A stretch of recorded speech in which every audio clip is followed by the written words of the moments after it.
येनाधा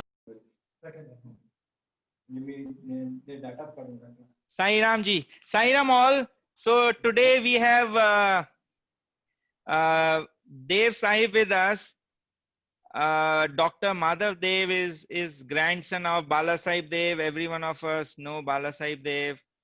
He contributed. He was one of the close devotees of Baba. And I must say there are some, I talked to Madhav Dev ji, I think 1.5 months back. But after that, we couldn't, something didn't click because of technical issues. He doesn't live, he lives out of Mumbai outside of Badlapur, and he is not well conversant with the Zoom and all that stuff. So fair. Today's session is what all of us are seeing. This is only because of Sachin Nachneji. And I'm sure all of you know Sachin Nachneji. We have Nachneji family, came to our satsang. Sachin ji is from that family. He's the great grandson of Nana Sahib Nachne. He came all the way like 3 hours from his home. He took the day off. And normally what we do is every time we invite a family, we do a practice run. So he did a practice run that day. He took a day off. So really this whole session is happening because of Sachin Nachneji, and we are gonna hear some really interesting things about stories, Leela, some facts about Balasai Dev from Dr. Madhav Dev ji. So Madhav Dev ji, over to you. Start कीजिए.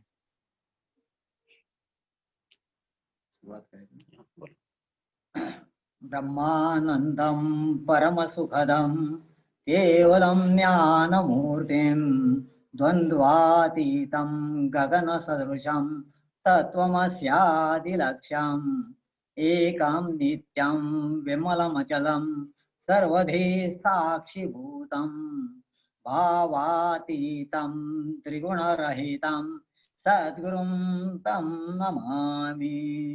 ध्याये श्री गुरुमानसं मणिमयं पाद्यं सुतीर्थोदकम् अर्घ्यं गन्धसुमाल्यमाचमनकं गङ्गाजलैरर्पितम् स्नानं पौरुषारुद्रसूक्तसलिलै श्वेताम्बरं भूषणं मुक्ताशुक्तिस्वर्णचन्दनविदं श्वेतं सुपुष्पं वरं धूपं दीपकमार्जवर्तिसहितं नैवेद्यकं सुन्दरं भक्ष्यं पञ्चविधं फलं भविदं ताम्बूलकं दक्षिणां कर्पूरं सुमनाञ्जलिं भ्रमणकं पादाम्बुजे वन्दनं भक्त्या गायन नृत्यनादरुचिरं राजोपचारादिकं सर्वमानसकल्पितं सुखनिधे स्वीकृत्य सिद्धेश्वर मच्छोकं जहि बालके कुर्दया मामुद्धर ज्ञानता.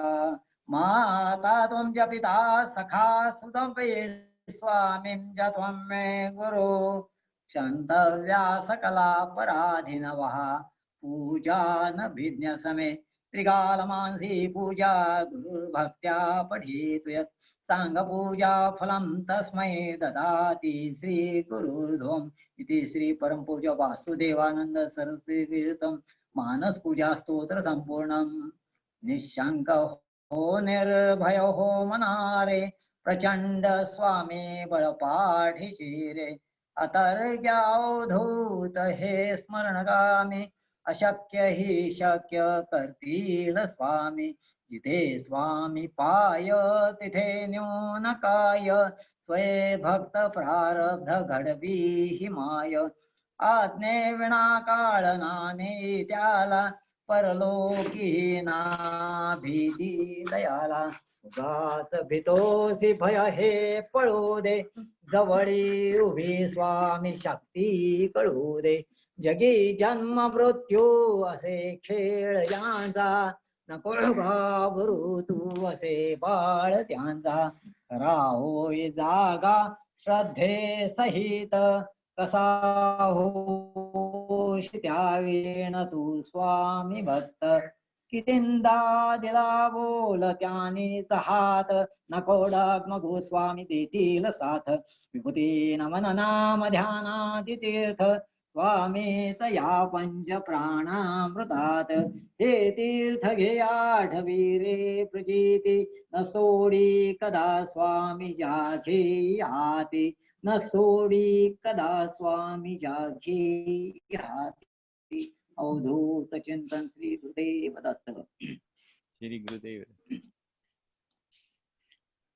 देव मामलेदार यांच्याबद्दल सांगायची माहिती सो म्हणजे- सो देव साहब हाँ. हिंदी में बोलिए, मराठी नहीं होगी, हिंदी, क्योंकि सब कईयों को इंग्लिश हिंदी, सो हिंदी में जैसे हमने किया था, ठीक है. और दूसरी बात, सचिन जी कैमरा मूव मत करो, कैमरा मूव, हाँ कैमरा मूव मत करो, अब ऐसे ही रखो, ठीक है, बिल्कुल है ऐसे ही, ठीक है, ओके. अच्छा चलिए जी. सभी साई भक्तों को पहले मेरा प्रणाम स्वीकार लो.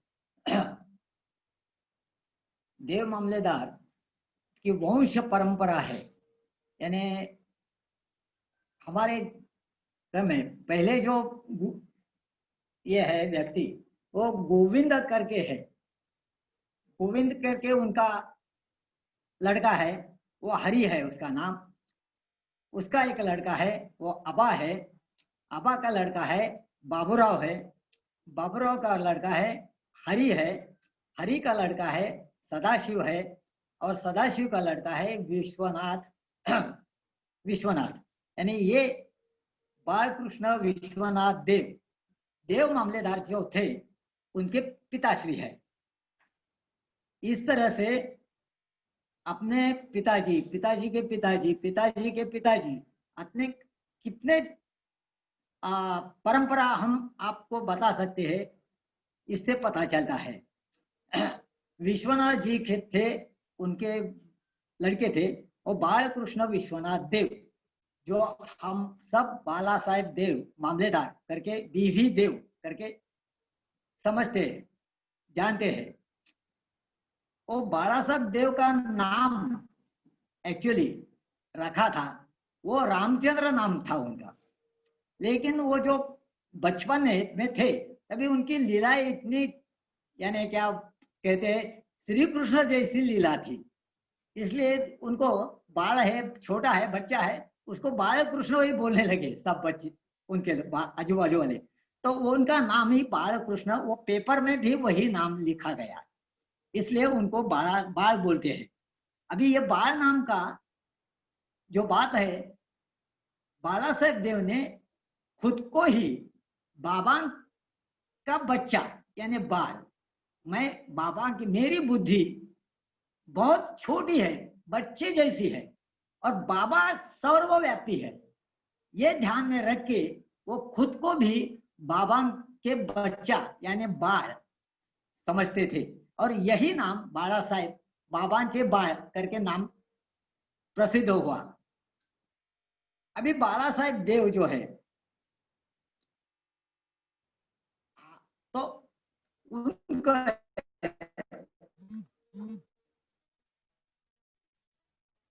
बारे में कहना है तो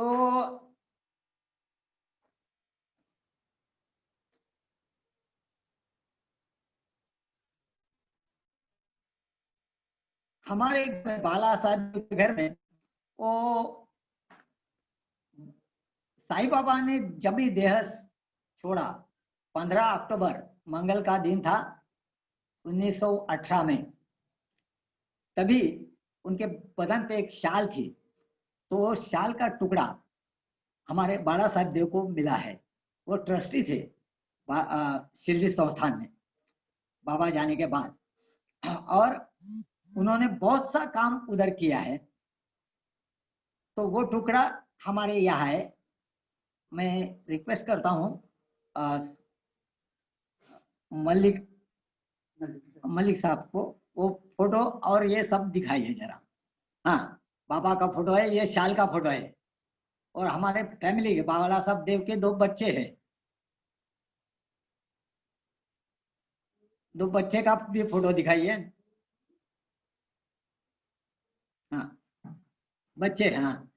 अभी यहाँ जो बच्चे हैं, ये 2 बच्चे हैं, ये दोनों भी बच्चे ट्विंस है।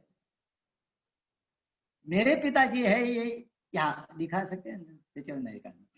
मेरे पिताजी है वो बाद में पैदा हुए, 13 मिनट्स बाद। और मेरे चाचा थे, वो पहले जन्म लिया है। तो बाला साहेब देव क्या करते, बोलते थे कि ये ट्विंस के बारे में एक बात कही जाती है, साइंटिफिक और आध्यात्मिक भी।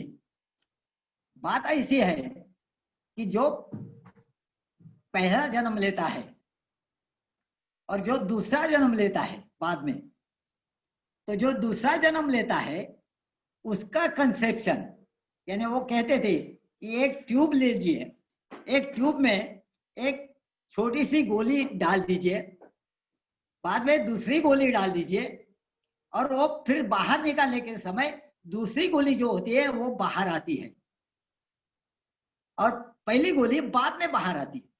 इसका मतलब ये scientifically, I am doctor also, आपको सबको पता है कि जब कंसेप्शन जो होता है तो पहले बीज का जो कंसेप्शन होता है, तो पहले बीज अंदर कंसेप्शन होता है, उसके बाद में दूसरा बीज जो रहता है वो दूसरा बीज का भी कंसेप्शन हो सकता है।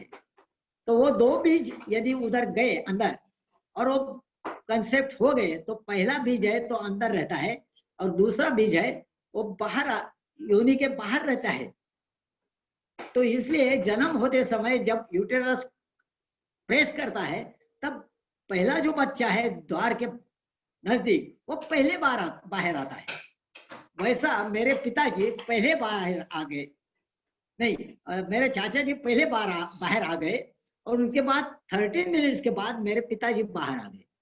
तो उन्होंने बताया कि मेरे पिताजी है, उनका कंसेप्शन पहले था, इसलिए उनको बड़ा सम्मान देना चाहिए। तो मेरे चाचा जी ने आयुष्य भर, till his life long, gave him respect as a elder brother. ये जो है इसको संस्कार कहते हैं। ये हमारे घराने में ये चलते आते हुए हैं, आगे चलते आए, समझ गए।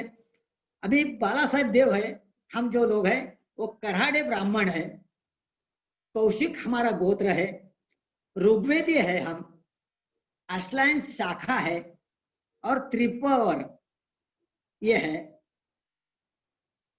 लक्ष्मी पुरुषोत्तम ये हमारी कुलदेव है, और महालक्ष्मी करवेर निवासिनी जो है कोल्हापुर की, वो कुलदेवी है हमारी। एक कुलदेव जो है उसका मंत्र भी है हमारे पास। और बाला साहेब देव का जो है जन्म मार्गशीर्ष षष्ठी यानी चंपा षष्ठी कहते हैं, शके 1788, उसमें प्लस 78 मिलाया तो 1866 आते हैं। तो उनका जन्म मार्गशीर्ष चंपा षष्ठी के दिन 1866 में हुआ, और जो जन्म हुआ उसकी भी जन्म कथा एक बहुत विलक्षण है। बात ऐसी हुई कि हमारे जो बाला साहेब देव के पिताजी थे विश्वनाथ देव, तो तब तक एक ही बच्चा, यानी बच्चे 2-3 पैदा होते थे, लेकिन एक ही बच्चा आगे वंश चलाता आया हुआ है। विश्वनाथ देव तक वही परंपरा रह गई। विश्वनाथ देव जी की पहली पत्नी हो गई थी, उसको 2 बच्चे हो गए और 6 लड़कियां हो गई। उसके बाद उनकी पहली पत्नी एक्सपायर्ड हो गई। उसके बाद उन्होंने दूसरी शादी की, उनका नाम लक्ष्मी रखा। वो लक्ष्मी को पहला एक बच्चा हो गया, तो वो बच्चा है वो 7 या 8 महीने का था। तभी वो विश्वनाथ देव जी जो है वो पौड़ में, हम पौड़ में रहते थे। तो पौड़ में पुणे के नजदीक 20 किलोमीटर लंबा है पौड़। तो वहां से वो अपना कुछ सरकारी काम के लिए वो ऑफिस जाने के लिए पुणे गए थे, और उधर उनके रिश्तेदारों के साथ में 2-3 दिन रुके थे। तो एक दिन क्या हुआ, ये 7-8 महीने का बच्चा वो उनके सपने में गया और उसने उनको बोला कि मुझे सरकार का बुलावा आया है, मैं तो अभी रुक नहीं सकता हूं, मैं निकल रहा हूं, लेकिन मेरे बाद का जो बच्चा आएगा आपके घराने में, तब वो बच्चा बहुत अपना घराने का नाम बड़ा कर लेगा। इस तरह सा वो बोल दिया। और हमारे घराने में ये सपनों का बहुत सा नाद है, यानी हमारे घराने में ब्रह्म मुहूर्त पे जो सपने आते हैं वो सच होते चलते हैं। ये विश्वनाथ जी को भी बहुत 2-3 सपना आया था, वो भी मैं बताने वाला हूँ बाद में। तो इसी तरह से बालकृष्ण जो बाला साहब है, उनके पहला का जो बच्चा है, तो तुरंत वो जो है पौड़ यानी पुणे से निकल के पौड़ आ गए। वो आने के पहले ही वो बच्चा ने देह त्याग किया था, वो चल बसा था। फिर बाद में उनको जो बच्चा पैदा हुआ, यही हमारे बाला साहेब देव करके है, मामलेदार देव करके। इस तरह से इनकी कथा है।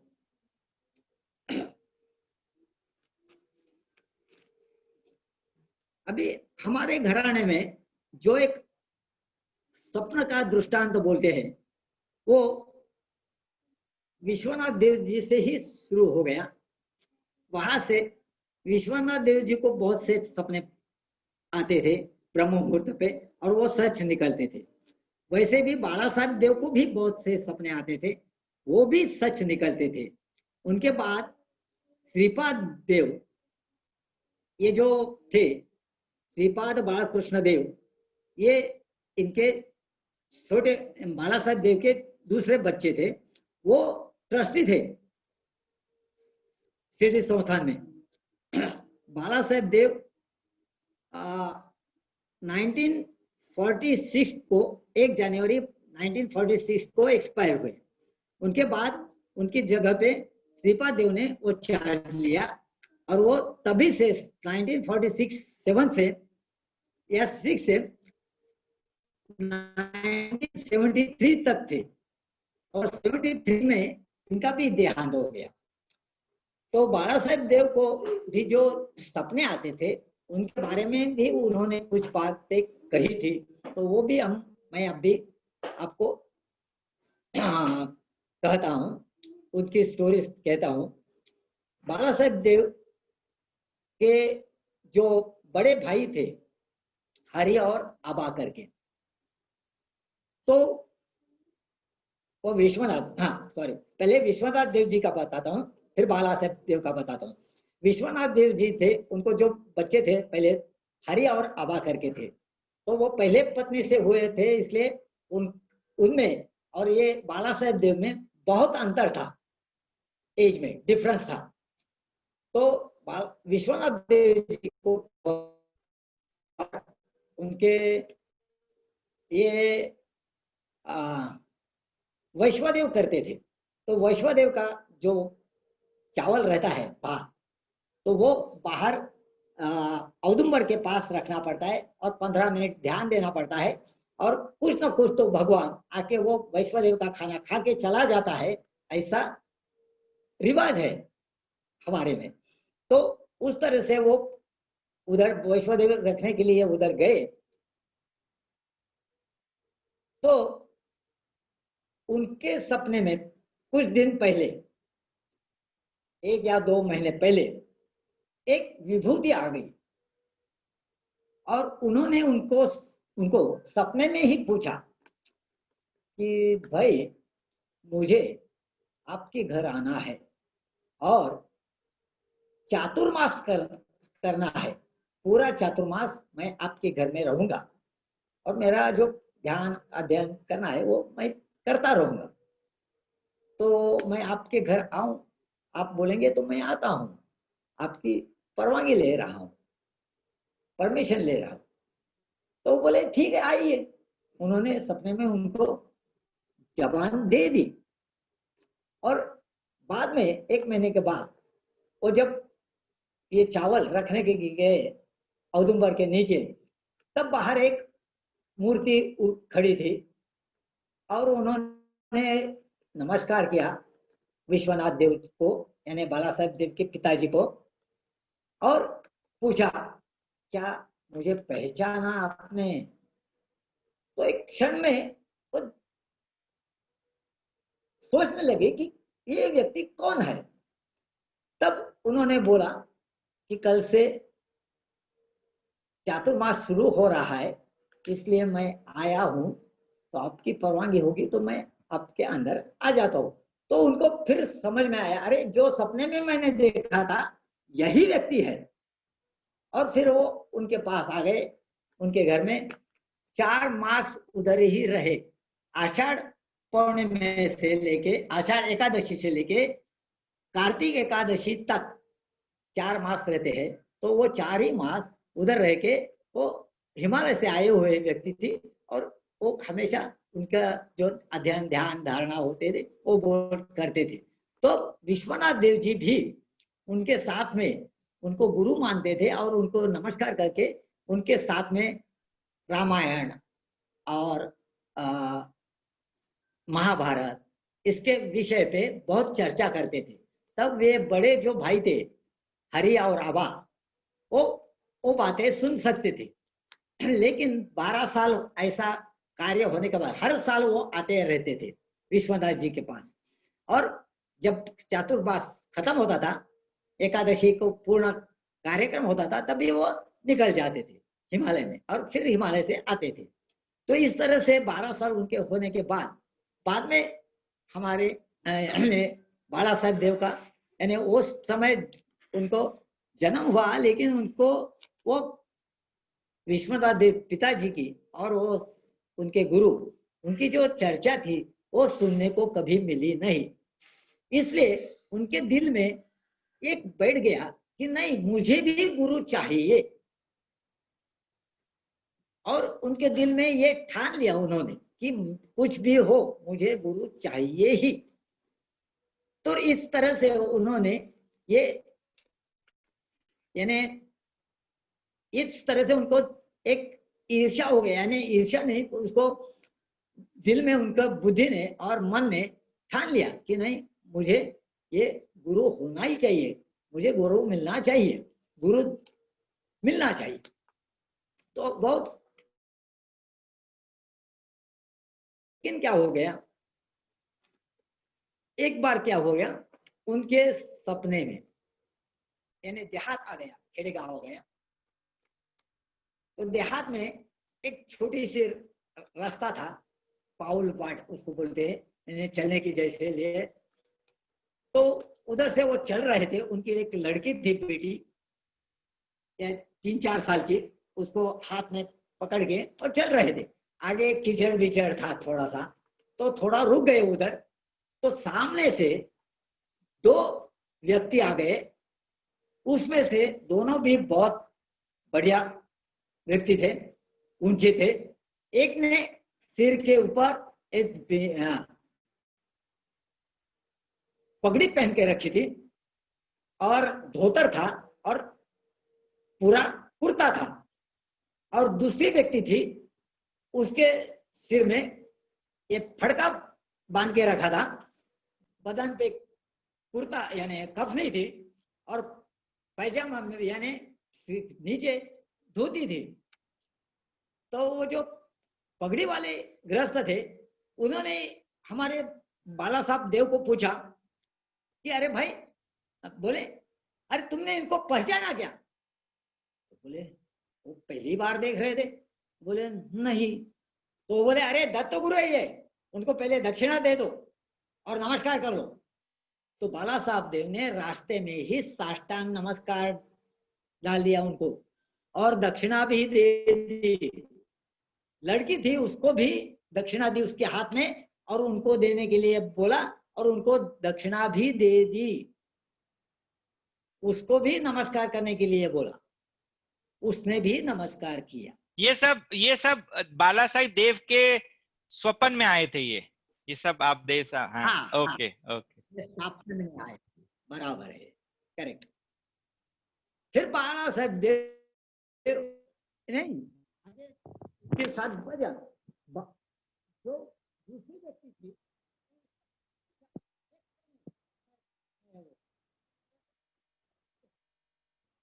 और बोले और क्या है, बोले और 2 बच्चे हैं। तो वो जो व्यक्ति थी वो साइड थी, अभी आपको कहने की जरूरत नहीं। तो उस व्यक्ति ने उनको पूछा कि ये लड़के है और 2 बच्चे हैं, ठीक है। और सारी से बोल दिया उन्होंने कि हमको तो कुछ भी बच्चा नहीं है, ये व्यक्ति ने बोल दिया। तो बाला साहब देव Sai Ram ji, we cannot hear you. मैं बोल नहीं सकता हूँ। हाँ, अब आ रही है आवाज आपको? नहीं नहीं, आपकी आवाज अब आ रही है, थोड़ा आपको पास आना पड़ेगा फोन के। हाँ अच्छा अच्छा, आप ठीक है, आवाज सुन रही हो? हाँ जी हाँ जी, अब ठीक है, अब ठीक है, ओके।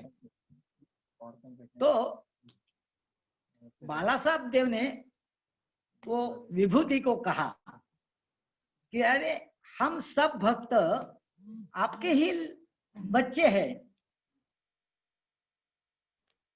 तो साईं जी बोले, यानी विभूति वो बोली कि आप जो बोल रहे,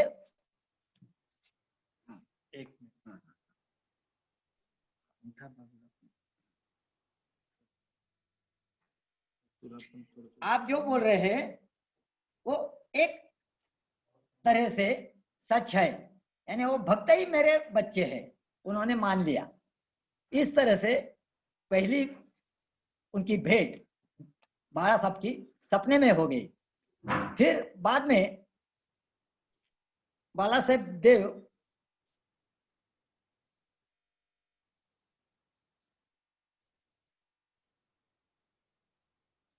अभी मैं बाला साहब देव साईं बाबा की तरफ कैसे गए इसके बारे में, यानी बाला साहब देवों की गुरु भेंट कथा बताता हूं। बाला साहब देव जो थे तो वो 19 में 1900 साल डहाणू में थे। तभी उनको 19 में एक बच्ची पैदा हुई, वो लड़की थी वही। उसके बाद 1907 में उनको ट्विंस पैदा हो गए। वो मेरे पिताजी वो बाद में जन्म लेके भी पहले बड़े करके थे, और मेरे चाचा जी वो ट्विंस थे, तो वो 2 बच्चे ट्विंस पैदा हो गए। तो 1907 उसके बाद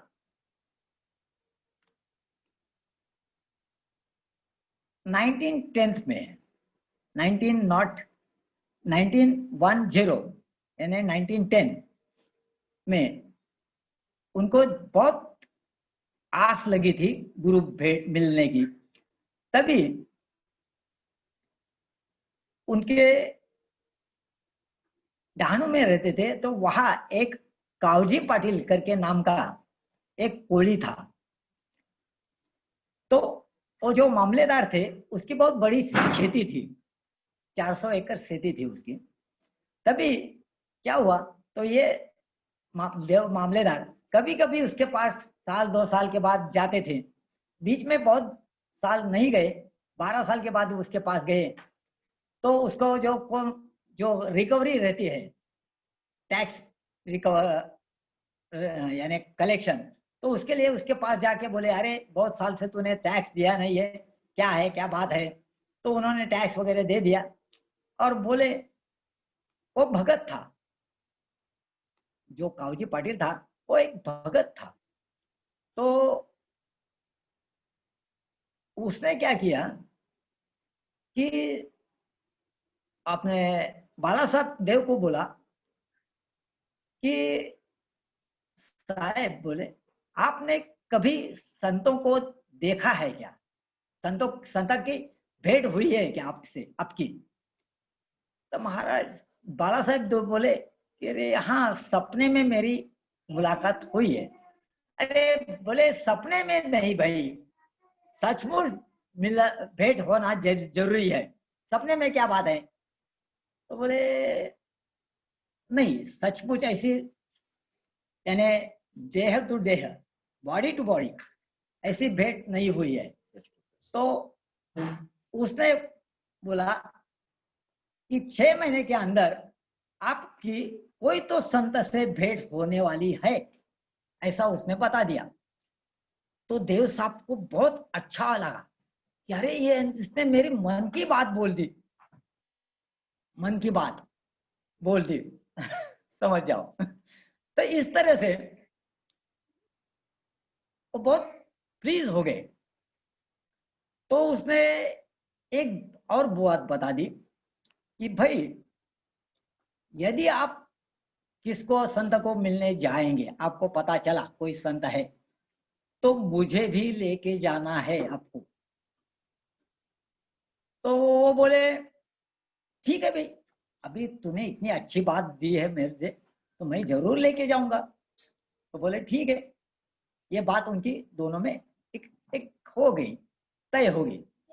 उसके बाद वो जब वापस आए, वह डाहणु में थे, तब डाहणु में निकावली करके गांव था, वहां का था ये कावजी पाटिल। वो थोड़ा सा दूर है डाहणु से। तो फिर डाहणु में आ गए। तो उनके घर पे थोड़े दिन के बाद, एक 15 दिन के बाद, उनके घर में उनके भाई का एक लेटर आके पड़ा था मिला था उनको, भाई का लड़का, उनका छोटा भाई था, उसका नाम सदाशिव था। तो उसने एक वो सदाशिव को ये बात बहुत अच्छी तरह से मालूम थी कि अपना बड़ा भाई है वो कोई तो गुरु के खोज में है। तो इसलिए उसने एक लेटर में भेज दिया। वहां नाना साहेब चांदोर करके पुणे में वो कलेक्टर थे, प्रांत थे कलेक्टर नहीं, असिस्टेंट कलेक्टर थे। तो असिस्टेंट कलेक्टर के उनको सदुभाव मिलने के लिए गए थे। तब उन्होंने साई साई करके साई बाबा की बहुत सी बातें बनाई उनको बल दिया। तो फिर 2-3 बार गए तो उन्होंने समझ लिया कि कोई तो साई नाम का कोई है नगर जिला में, शिरडी गांव में, तो कोई तो आदमी है और वो बहुत बड़ा संत है। तो उन्होंने अपने बड़े भाई को खत लिखे भेज दिया और बताया। तो उनको मिल गया तो बोले अच्छा है। और उन्होंने ये भी बताया कि अरे भाई वो जो प्रांत है नगर में, यानी पुणे में जो थे नाना साहेब चांदोरकर, वो थाना में बदली होके आ गए हैं। तुम थाना में जाके उनकी यानी विजिट ले लो, भेंट ले लो उनकी। तो बोले ठीक है। उन्होंने ठान लिया और एक दिन वो नाना साहेब चांदोरकर को मिल गए, उनके घर जाके बैठे और उन्होंने पूरा साईं बाबा का वर्णन सुन लिया, गुरु का वर्णन पहले कानों में भर दिया।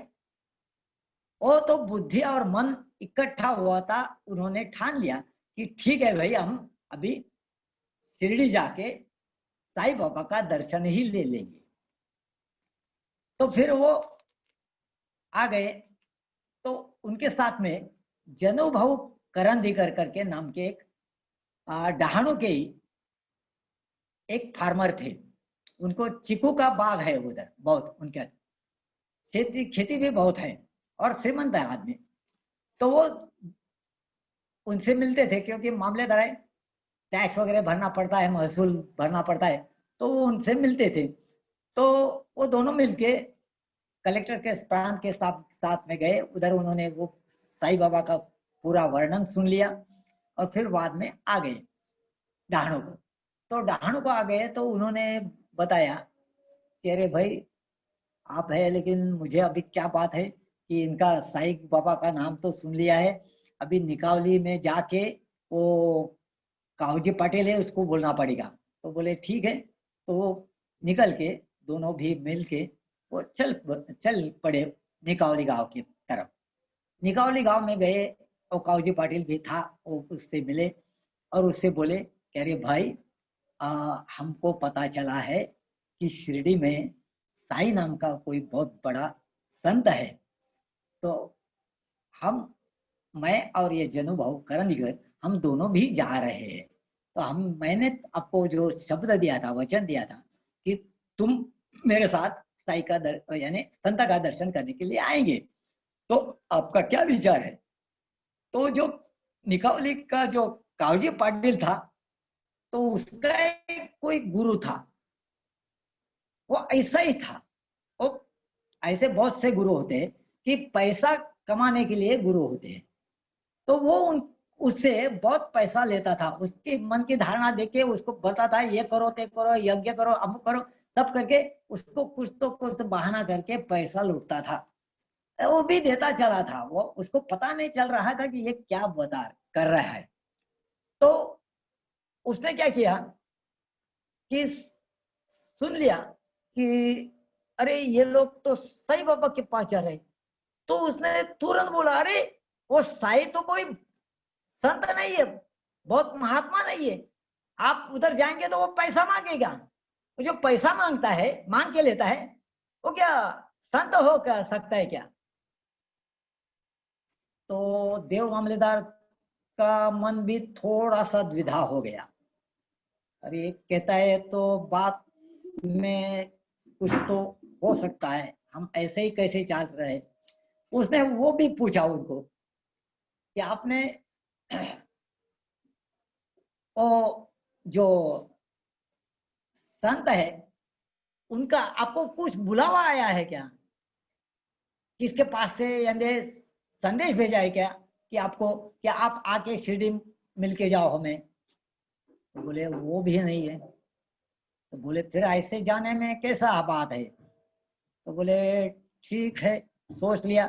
फिर जनु बाबू जो थे वो बाद में जब बाहर पड़े वहां से, तब जनु बाबू ने उनको बता दिया ये बात ठीक नहीं है, क्योंकि वो बिजनेसमैन थे। तो बोले कि नहीं, जो प्रांत साहब जो नाना साहब चांदोरकर कहते हैं वो बात सही है, यो जो कहता है ये बात सही नहीं है। निकाली का जो कावजी पाटिल है उसके मन में संदेह है। तो बोले ठीक है। फिर बोले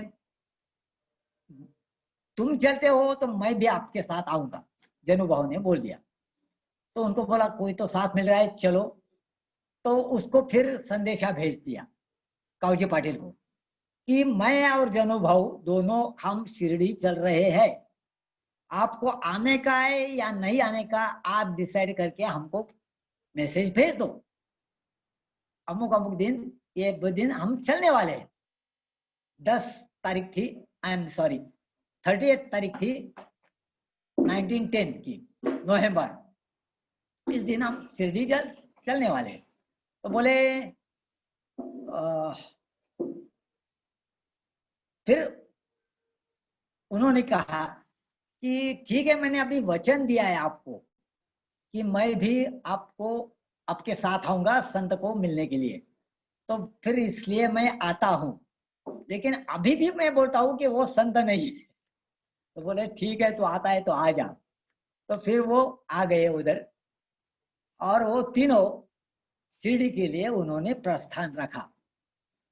शिरडी में जब वो पहुंचे सुबह सुबह, शाम तक पहुंचे, शाम को, तब बाबा साईं बाबा लेंडी बाग में थे और चक्कर मार रहे थे आगे पीछे।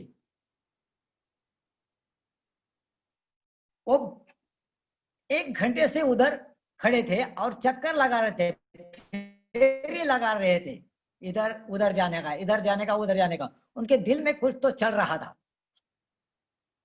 तो फिर ये आ गए, तीनों लोग नीचे उतर गए और उन्होंने वही दंडवत कर लिया बाबा को। बाला साहेब देव को जो सपने में मूर्ति दिखाई दी थी वही मूर्ति उनके सामने खड़ी थी। आप सोच सकते हैं कि बाला साहेब देव के दिल में, बुद्धि में कैसी प्रेरणा, प्यार आ गया होगा गुरु के प्रति। उन्होंने वही साष्टांग दंडवत लगा दिया। बाकी के लोगों ने उनके चरण छू लिए और फिर उनके साथ में माधवराव जी थे। उन्होंने बताया कि आप हाथ पाए धो के फिर आइए और मस्जिद में आइए। तो बोले ठीक है।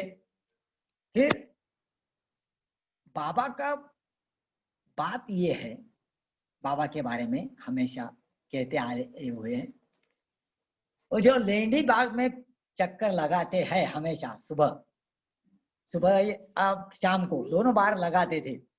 तभी कोई जो व्यक्ति आने वाली है उसकी याद में वो उधर वहां खड़ा रहते थे, उधर चक्कर लगाते थे। तो फिर उधर जो आके उनके चरण लगता था, यानी मिट्टी में उनके चरण छूता था, खुद के देह का कुछ भी सोच नहीं करके जो चरण छूता था उसको,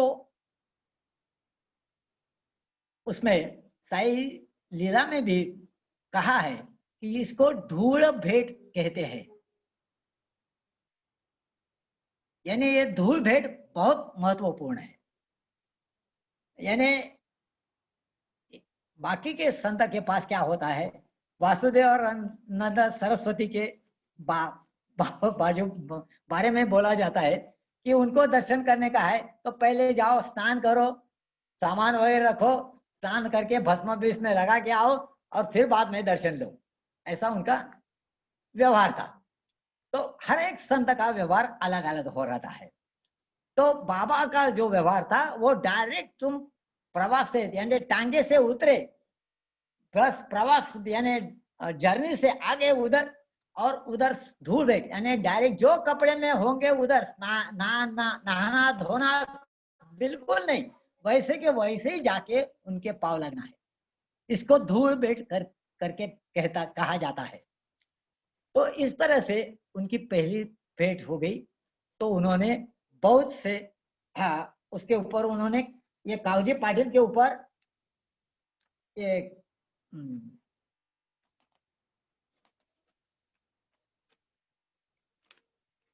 कीर्तन पंचक में है, उसमें कीर्तन भी किया है ये स्टोरी पे।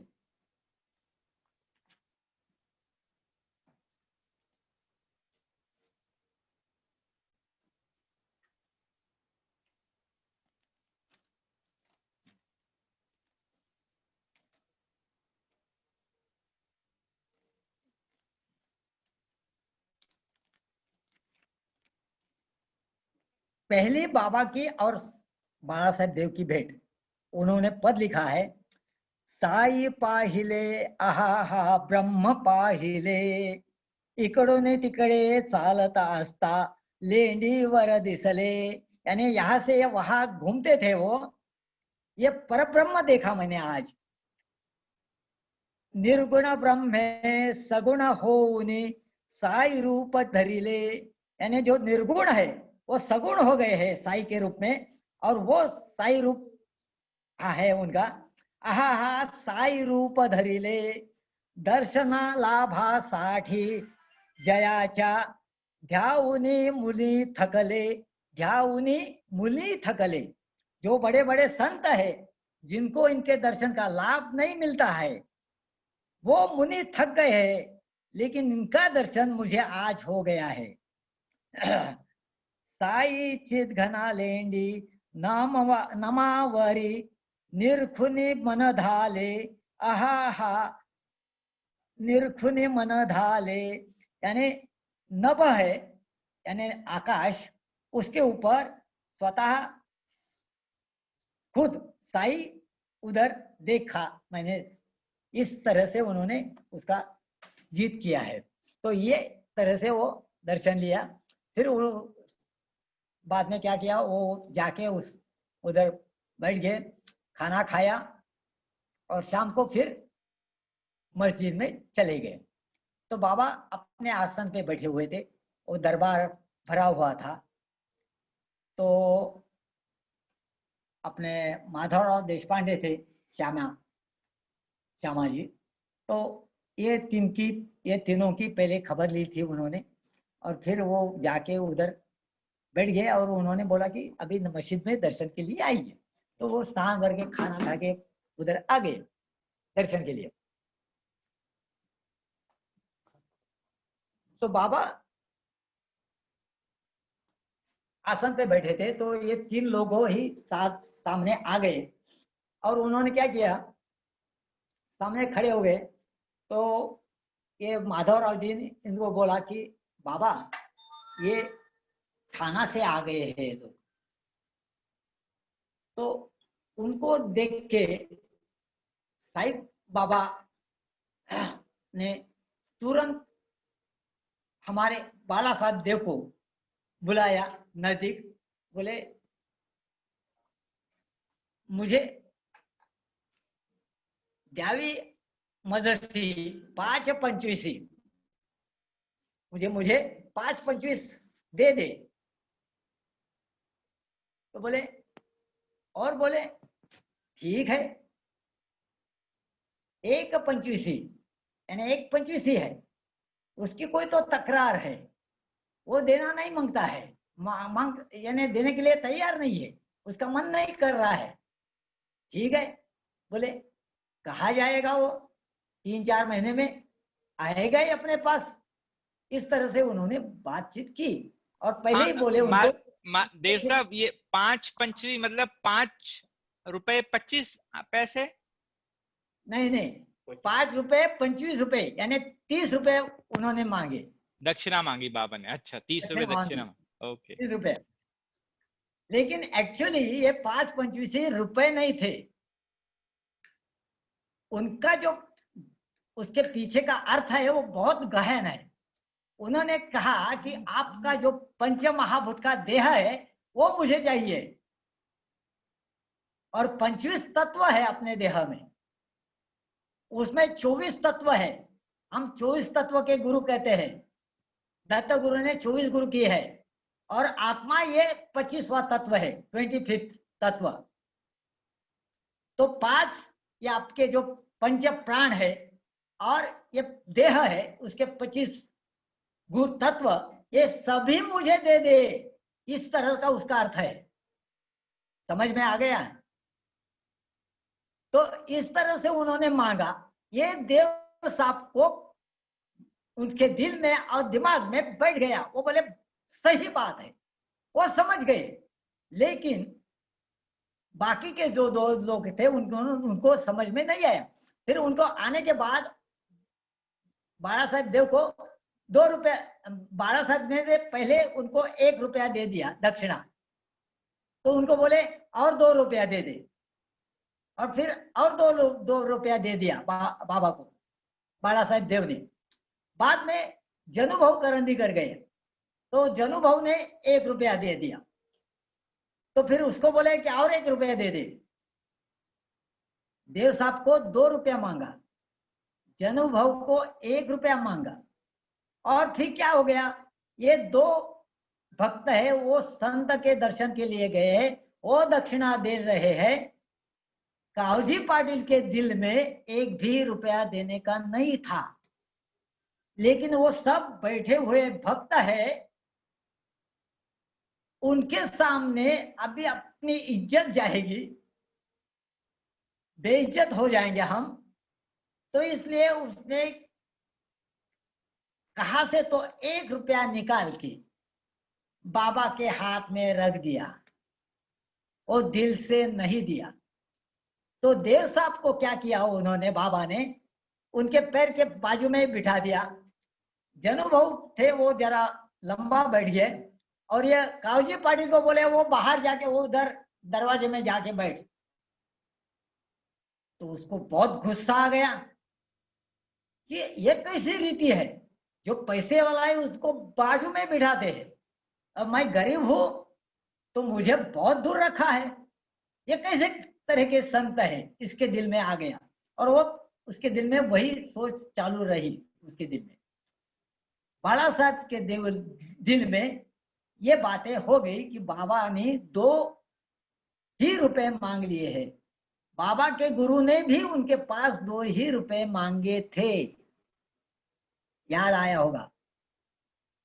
2 रुपए, इसका मतलब है कि श्रद्धा और सबूरी, ये 2 रुपया बाला साहब देव को मांग लिया उन्होंने, बाबा ने। तो ठीक है, वो बाद में निकल पड़े वहां से। माधवराव जी बोले आप जाइए, अभी कल सुबह आके मिलेंगे। वो तीनों घर में गए जहाँ रुके हुए थे, जोग साहब करके थे। तो जोग साहब के, जोग भी बाबा के भक्त है, उनके यहाँ रुके थे। तो फिर जोग साहब के घर में उनको खाना पीना खा लिया, बैठ गए। तभी उधर माधवराव जी आ गए और श्यामा जी ने बोल दिया कि क्या बात है आपका, कैसा लगा आपको वो दर्शन वगैरह। तो ये जो है बाला साहब देव तो एक रूप हो गए थे बाबा के साथ में, गुरु ही मिल गया उनको। जो अनुभव थे उनको जरा ये कावजी पाटिल का ये जो कहना था वो जरा सोच में डाल दिया उसको, उसके दिल में संशय पैदा हो गया। कावजी पाटिल तो बिल्कुल ही संशयी था, तो वो रोता ही था, यानी मिलता नहीं दर्शन करके। अच्छा, तो वो रोता। फिर वो श्यामा जी को पता चला, तो श्यामा जी बोले फिर कावजी पाटिल आप किसके लिए आए हैं यहाँ, वो तो बोल दीजिए। तो फिर उसने श्याम जी को बोल दिया कि आपको पता है ना कि ये संत नहीं पैसे के बारे में सोचते हैं ना, पैसे के बारे में छोड़ दो। आपकी यहाँ आने की तमन्ना जो है वो किस लिए आप यहाँ आ गए हैं। तो बोले ठीक है मैं बताता हूँ आपको। तो उन्होंने उनको पूरी उनकी स्टोरी बता दी। कावजी के जो दादाजी थे उन्होंने पत्थर ला के रखे थे और वो पत्थर की पूजा करते थे। वो उसको सिंदूर वगैरह लगाया था और वही भक्त यानी कोई थे, उनको कोई यानी पूजा पाठ कैसा करना है कुछ मालूम नहीं था, लेकिन वो पत्थर को ही भगवान मान के पूजा करते थे। उनके लड़के भी पूजा करते थे। ये कावजी पाटिल को भी उन्होंने बताया था कि ये पत्थर ही यानी यही भगवान है, यही इसको पूजा कर ले। तो उसके दिल में आया था कि हमारी जो कुलदेवी है वो है वणी की देवी। तो वणी की देवी की एक मूर्ति लाके मैं यहाँ बिठा दूं और उसकी पूजा कर दूं। तो जो उसका जो गुरु था कावजी का, तो उसने उसको देखा कि इसके दिल में है, तो उसने हाँ भर दिया उसको। तो बोले लेके आओ बिठा देंगे, पैसा उसको पैसा ही निकालने का था। तो बोला ठीक है। तो पर संत को पास जाके उसका भी यानी मार्गदर्शन मिलना चाहिए, डिसीजन मिलना चाहिए, इसलिए वो साईं बाबा के पास आया था। तो बोले ये बात है तो उनको बोल दो, यानी उनको कुछ भी नहीं बोलने का। वो बाबा ने मेरे दिल की बात ऐसा डायरेक्ट यानी क्या बोलते हैं ओपन करना चाहिए, खुला करना, खुल करके मुझे बताना चाहिए। तो श्यामराव बोले कि ठीक है वैसा ही होगा। ठीक है बोले। दूसरे दिन फिर वो सब गए उधर, सब भक्त लोग बैठे हुए थे, चल रहे थे वहां के। फिर भक्त लोगों का समय बैठे हुए थे, दरबार भरा हुआ था, हर एक का प्रश्न वो छोड़ ये करते थे। ये तीनों भी बैठे थे उधर जाके। बाला साहब देव जनुभव उनको पाँव दबा रहे थे बाबा जी के, साईं बाबा के। और वो थोड़ा सा दूर बैठा हुआ था। माधवराव जी उधर आ गए और कुछ भी बोले नहीं। तब बाबा जी ऐसे ध्यान में थे, तभी बाहर से आदमी जाते थे तो उसमें कोंडा जी नाम का सुतार, कोंडा जी सुतार है ना, कोंडा जी सुतार, हाँ कोंडा सुतार, हाँ कोंडा जी सुतार, वो बाहर से जाते हुए बाबा ने देखा और उसको बोले ए कोंडा जी इधर आ। अभी बाबा ने बुलाया तो वो जाएगा इधर, और जाया गया उनके पास, पग लगा, उनके पाँव लग गया, बोला, बाबा बोलते हैं, कहा रे कौन है, कहा रे, क्या रे कौन है जी, 8-10 दिन से कहा दिखाई नहीं देता है तू, कहाँ गया था? तो बाबा बोला, बाबा जी वणी की देवी को गया था दर्शन के लिए। बाबा ने बोला, सच बोला, वणी को दर्शन, वणी की देवी के दर्शन के लिए गया था? तो बोला, हाँ बाबा। सच बोल रहा है तू? बाबा ने बोला। तो फिर बाद में बोला कि नहीं बाबा, मेरा लड़का है उधर, उसको मिलने के लिए गया था। देखो फिर, यानी हमारे दिल में हम हमारे रिलेटिव के पास जाते हैं और वही देवी है तो उसको दर्शन करके आते हैं, और संतों को बोलते हैं कि हम देवी के दर्शन के लिए गए। यानी कितना सूक्ष्म भेद है उसमें, वो बाबा ने खुला किया उसको। तो बोले, नहीं नहीं बाबा, मेरे लड़के के पास गया था और दर्शन था तो दर्शन करके भी आया।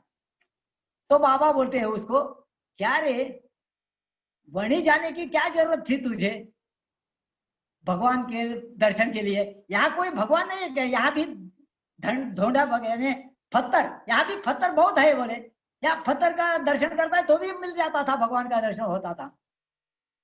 यानी बाबा जिस पत्थर पे बैठते थे वो उसका भी दर्शन करता था तो भगवान मिल जाता था। तो इस तरह से उन्होंने बोला, पत्थर है बहुत, पत्थर का दर्शन हो जाता था, वो उसमें भी भगवान है। तो बोला कि नहीं बाबा, लड़के के पास गया था इसलिए। तो बोले ठीक है। और फिर माधवराव जी, श्याम जी ने बाबा को पूछा कि बाबा तो भी बोले कि यानी वणी की देवी की मूर्ति यदि लाई उधर और उसकी प्रतिष्ठापना की तो बाबा बोले, क्या रे तू मुझे सताता है? मैंने कहा ना, वो पत्थर है, वही पत्थर भगवान है। तो फिर वो कावजी के दिल में कुछ तो था, तो उन्हें माधवराव जी को बोला, नहीं नहीं उसके ऊपर कुछ इलाज है तो बोलो। यानी फिर बाबा को और माधवराव, श्यामराव जी बोलते हैं, माधवराव जी, कि बाबा वणी की देवी की मूर्ति बिठाने में कोई दिक्कत है तो उसमें कोई उपाय है, यानी उसको करने के लिए तो उपाय वो बता देते तो अच्छा होता कि वो बिठा देते थे। कि बाबा फिर बोले, अरे श्याम्या, हम क्या मुंह से बोलते या टिप टिप टिप बोलते, इस गाली देते हैं। बोले कि तू समझता कैसा नहीं है, हम बोलते नहीं है, राम बोलता है, अल्लाह अल्लाह मिया बोल दिए, चल हट, ऐसा करके उसको वो बारजे में कुछ भी मैं पूछना नहीं है, ऐसा उसको झट से तोड़ दिया। तो फिर वो कावजी पाटिल, ये बाला साहब देव, जनू भाऊ फिर उठ गए और गए अपने रूम पे, उधर बैठ गए सब।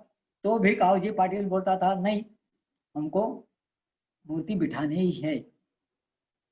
तब बाबा ने जब यानी उधर वो चल रहा था उसके दिल में, यानी उधर थे, तो बाबा ने वो इस तरह से बताया।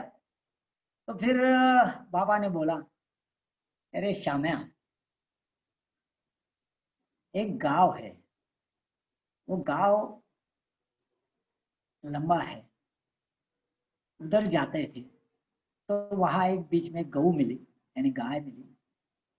उसके आगे हम निकल गए, वहां बहुत से लोग बीमार पड़े हुए दिखाई देते, बहुत तो अकाल पड़ा हुआ दिखाई दे रहा था। तो ऐसा हो जाता है, तो अकाल में बहुत से लोग चल बसते हैं। तो बोले ऐसा हो जाएगा तो क्या बोलने का है। तो उन्होंने वही इतनी बात बता दी और छोड़ दिया बात, उनको भेज दिया। फिर वो सब लोग घर पे आ गए। घर पे आने के यानी रूम पे आ गए। रूम के आने के बाद उन्होंने रूम में बातचीत चली, तो बोले नहीं मुझे वो मूर्ति बिठानी है। वो कावजी पाटिल मानने को तैयार नहीं था। तो फिर उधर से वहां से निकले वो, तो वो नारायण महाराज करके है केड़गांव के, तो उनके पास गए थे केड़गांव में, लेकिन महाराज उधर थे नहीं उस टाइम पे। तो फिर वहां से निकल के वो बंबई में आ गए। उनको पता चला कि बंबई में कोई अंजनी बाई करके नाम है, उनके पास महाराज गए हैं। वो बहुत अच्छे गाती थी, तो उनके पास गए थे बाबा अपना नारायण महाराज। तो नारायण महाराज के पास गए और फिर वो कावजी पाटिल था, वो बोलता है कि हम नारायण महाराज को यही बात पूछेंगे। तो देव साहब और जनु बहु करंदीकर वो तो तंग आ गए थे। बोले अरे भाई बाबा ने इतना उत्तर दिया है तेरा, तो फिर क्या बोलने का है। तो बोले ठीक है तेरी इच्छा है तो तू बोल, पूछ ले उनको। तो नारायण महाराज को उनकी भेंट हो गई। तब ये कावजी पाटिल ने उनको पूछ ही लिया कि बोले महाराज ऐसा ऐसा है, मुझे हमारी गांव यानी कुल देवी वणी की देवी है, मैं इच्छा कर, मेरे दादाजी ने ये पत्थर वगैरह किए रखे हुए हैं, उनको ही हम पूछते हैं अभी तक, लेकिन मेरी इच्छा है कि वणी की देवी लाके उधर बिठा दूं, तो कैसा रहेगा। तो नारायण महाराज ने उसको क्या उत्तर जवाब दिया। तो नारायण महाराज बोले ये जो है तेरा प्रश्न, इसका उत्तर मैंने शिरडी में तुझे दिया ही है, मैं दूसरा उत्तर देने वाला ही नहीं हूं। तब क्या हुआ, ये सब लोग निकावली का पाटिल जो है निकावली गांव वापस आया। उसने वो उसका जो गुरु था उसको पूछा, तो उसने बहुत सा पैसा 4000 रुपया उसका ले लिया और उसने फिर उसको मुंह भी दिखाया नहीं। तो फिर देव साहब गए थे, तो उसको देव साहब को बहुत बोलता था कि वो ऐसा गुरु है, उसको गाली देने लगा था, गाली दिया उसको। तो देव साहब ने उसको बोला कि अरे भाई ऐसा नहीं करना है, तुम्हें जो बोला है कि जो तूने गुरु माना है ना उसको, फिर ठीक है ना, पैसा गया तो पैसा गया, उसमें कोई दिक्कत नहीं है, तू गाली मत दे उसको। तो बोले ठीक है, उन्होंने समझ लिया। और फिर बोले कि अभी क्या करना है, तो बोले नहीं मैं मूर्ति लाके बिठा दूंगा। और फिर उसने मूर्ति लाई और वहां बिठाने की प्रयास किया, लेकिन उस टाइम पूरा गांव में सब लोग बीमार हो गए, इतना बीमार हो गए कि बहुत से लोग उसमें चल बसे। और यह अपना कावजी पाटिल भी बहुत बीमार हो गया कि अभी कुछ दिन का यानी सहवास रह गया था उसका। तो फिर वो बाबा को स्मरण करने लगा। तब बाबा का नाम लेने लगा। तब बाबा ने देखो उस कावजी पाटिल ने उसकी दिल की इच्छा नहीं थी, बगैर इच्छा उसने सिर्फ 1 रुपया दिया था बाबा को, इच्छे बगैर, तो भी बाबा ने मान लिया उस 1 रुपये को और उसको उस बीमारी से अच्छा किया। यहाँ मेरे दादाजी बाला साहेब देव और उनकी गुरु भेंट जो है ये 30 नवंबर 1910 को हो गई थी। मैं यही कहानी अपने बाबरे साहब जो है उनके साईं मंदिर में बता रहा था, उधर गया था मैं, तो मेरे दिल में ये बात झट से आ गई कि अरे 30 नवंबर को वार कौन सा था, ये मुझे मालूम नहीं था। सो वहां देव साहब, मैं सब भक्तों को बता दूं, बाबरे साहब जो रेफर कर रहे हैं अन्ना साहिब चिंचनेकर, जो अन्ना साहिब चिंचने जिन्होंने चावड़ी बनाई है, ये उन्हीं का रेफर कर रहे हैं, बाबरे साहब। हाँ, अच्छा। हाँ, तो वो जो मेरी लिंक टूट गई। हाँ नहीं, बाबरे साहब को बा- साई मंदिर में हाँ,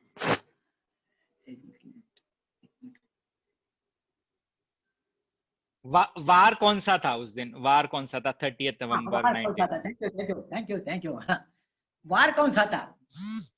तो क्या हुआ, वहां बाबरे साहब के मंदिर के मैं प्रवचन के लिए गया था, यही कथा सुनाने के लिए।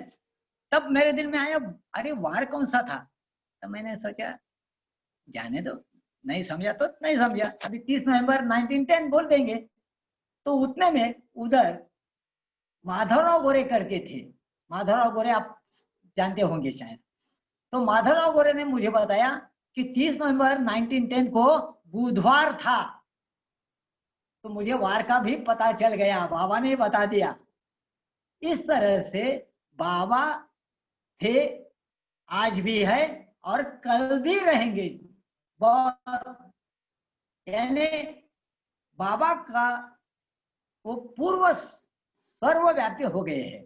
तो इसलिए इस तरह से वो हमेशा हमारे साथ रहते हैं बाबा जी। तो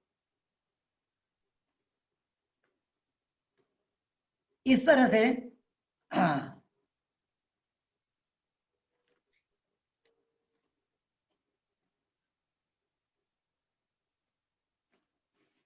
ये बात हो गई बाला साहेब देव की। अभी क्या हो गया,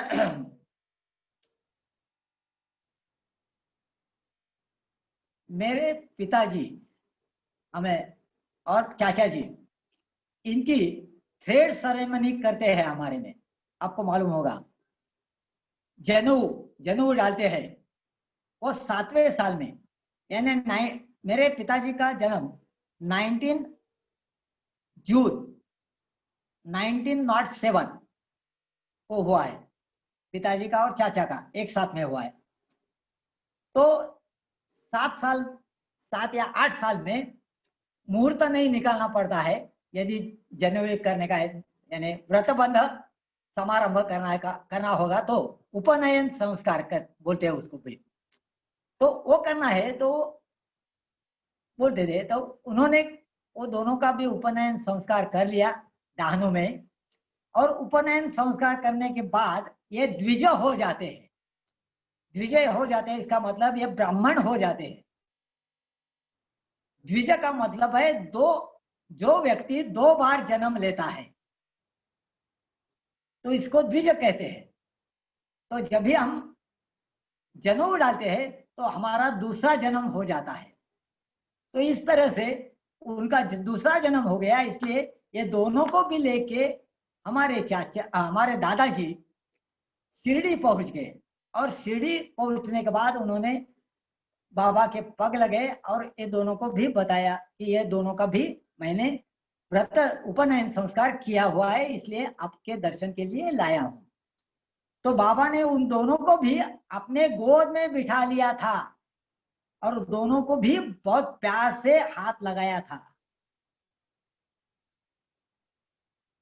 फिर वो बाद में आने के बाद वहां से 1918 में बाबा ने देह छोड़ दिया। उसके बाद जब जब दादाजी जाते थे उधर, तब तब ये लोग दोनों भी बच्चे को सह कुटुंब सह परिवार यानी फैमिली के साथ ही जाते थे शिरडी में और बाबा के दर्शन लेते थे। तो इस तरह से ये कथा होने के बाद ये दोनों की भी शादी उन्होंने 1930 में की थी, दोनों की भी शादी। और जो मेरे चाचा जी थे उनको एक लड़का पैदा हुआ, उसका नाम दत्तात्रेय रखा। लेकिन वो 4-5 साल का हो गया होगा और एक्सपायर हुआ। मेरे पिताजी है, उनकी शादी हो गई उसी 1930 में। उनकी औरत को यानी मेरे पहली माँ को, सौतेली माँ को 2 लड़कियां हो गई। पहली लड़की हुई, उसका नाम मीना रखा था, और 1933 में हुई। दूसरी लड़की होगी, उसका नाम उषा रखा था, और 1936 में पैदा हुई। लेकिन ये दोनों ही डिलीवरी के बाद उनकी माँ को यानी मेरी सौतेली माँ को टीबी की बीमारी हो गई। तो उसको घर में रखना ठीक नहीं, क्योंकि टीबी की बीमारी छूत की बीमारी है, यानी एक से दूसरे को जाने की बीमारी रहती है। तो इसलिए क्षय की बीमारी, उसको क्षय बोलते हैं संस्कृत में। तो वो क्षय की बीमारी है, तो उसको घर में रखना नहीं, ऐसा घर में माहौल पैदा हो गया।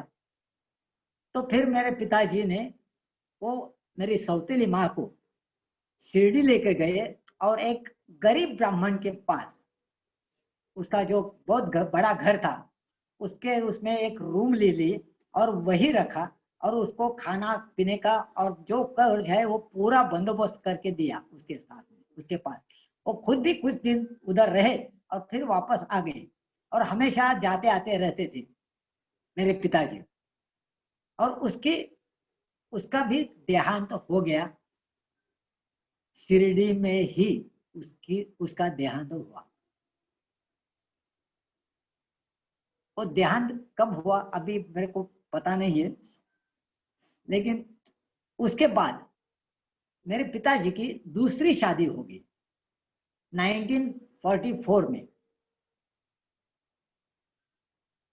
दूसरी शादी हो गई, तो वो दूसरी शादी का हम 4 बच्चे हैं हम, मैं बड़ा हूं। तो मेरा जन्म है 30 जनवरी 1945। तो क्या हुआ,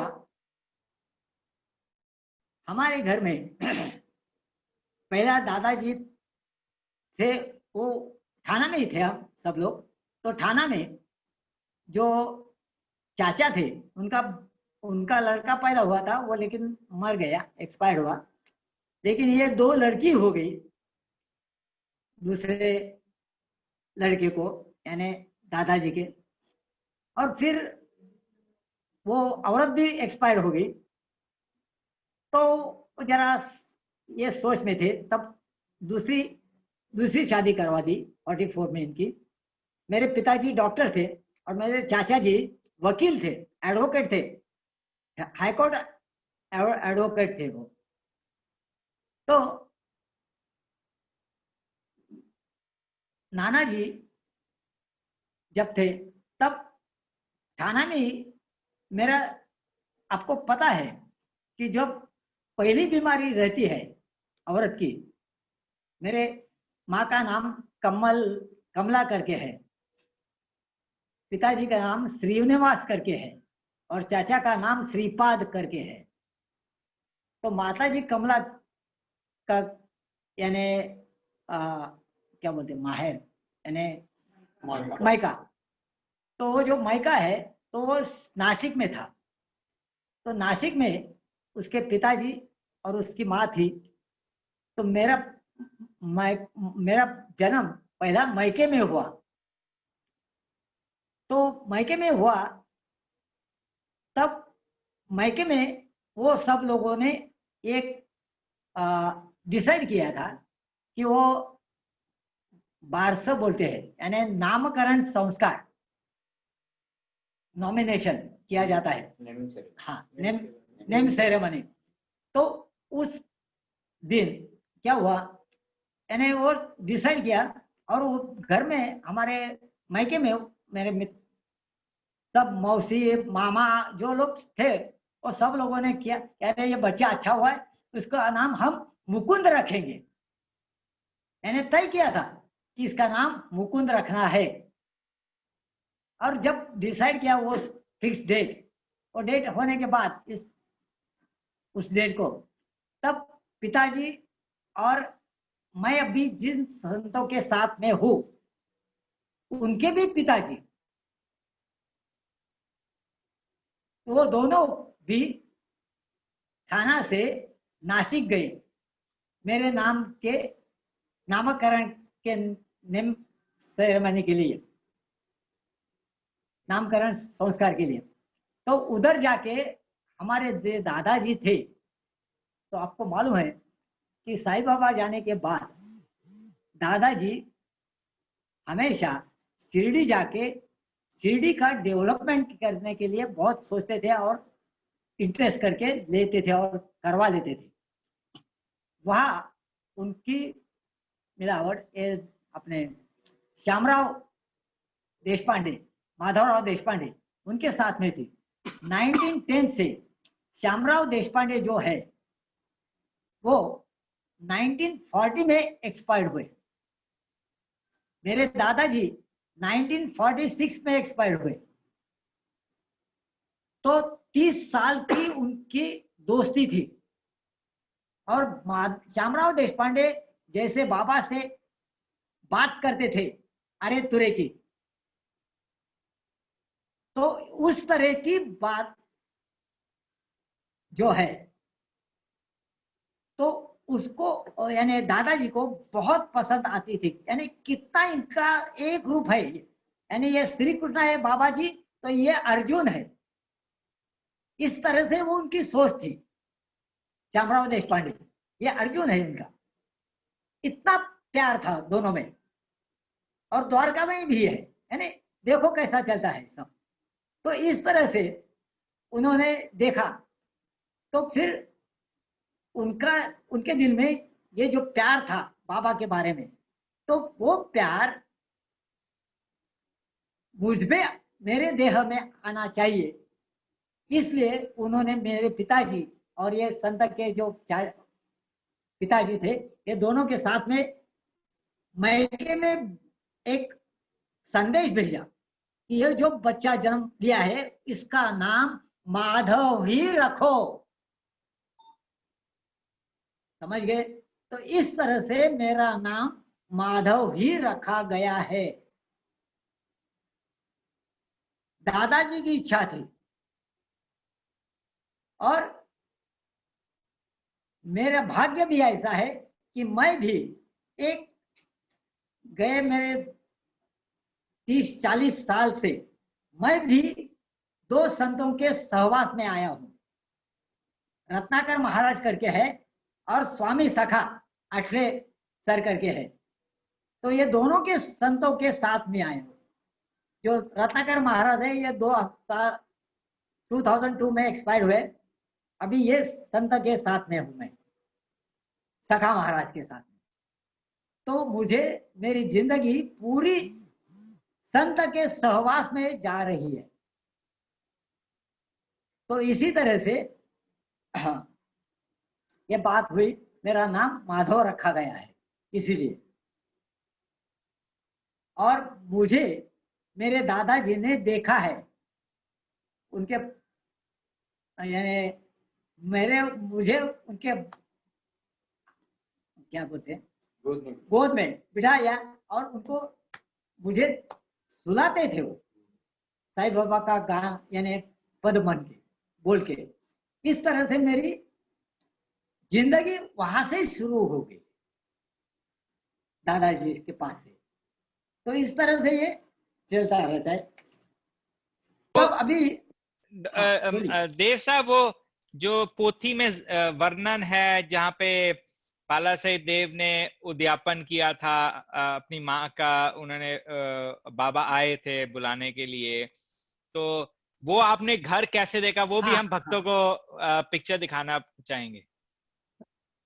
हाँ ठीक है।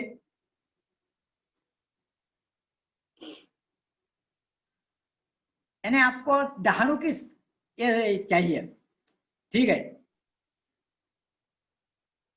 1910 में बाबा दादाजी की पहली यानी भेंट हो गई, गुरु भेंट हो गई। वो जाते रहते थे, जब भी समय मिलता था तो बाबा के पास जाते आते रहते थे। तो फिर बाद में क्या हुआ, दादाजी के माँ जो थी उन्होंने बहुत से यात्रा की थी, तो उस यात्रा का उद्यापन करना रहता है, तब उसका पुण्य फल प्राप्त होता है। उसको माउंदा बोलते हैं, माउंदा। और अभी ये माउंदा का शब्द ये क्या बोलते हैं कि ओरिजिनल शब्द से डिफर हुआ है। ओरिजिनल शब्द से बात ऐसी है कि तूने यात्रा की, ये बोल भी मत, माँ वध, ये शब्द है। वो माँ वध का मतलब है तू खुद ने यात्रा की है, काशी जाके आया, वाराणसी जाके, यानी तीर्थ क्षेत्र किया है सभी। ये बोलना नहीं है, जो किया है वो बोलना नहीं। इस तरह से उसको बोलते हैं कि माँ वध, और उसका उद्यापन कर देते हैं। तो उस उद्यापन में उन्होंने 200 ब्राह्मण को और भक्तों को बुलाया था दर्शन, यानी वो माउंट के लिए, वो फंक्शन के लिए। तो उन्होंने एक तिथि निश्चित की थी। अभी जो वो तिथि है, वो तिथि भी साई चरित्र में उसका उल्लेख नहीं है। वो तिथि, वो जो फंक्शन हुआ वो हमारे ढाणु घराने यानी घर में हुआ था। बाबा जी को उन्होंने पत्र लिख के ही भेज दिया था, आमंत्रण, इनविटेशन,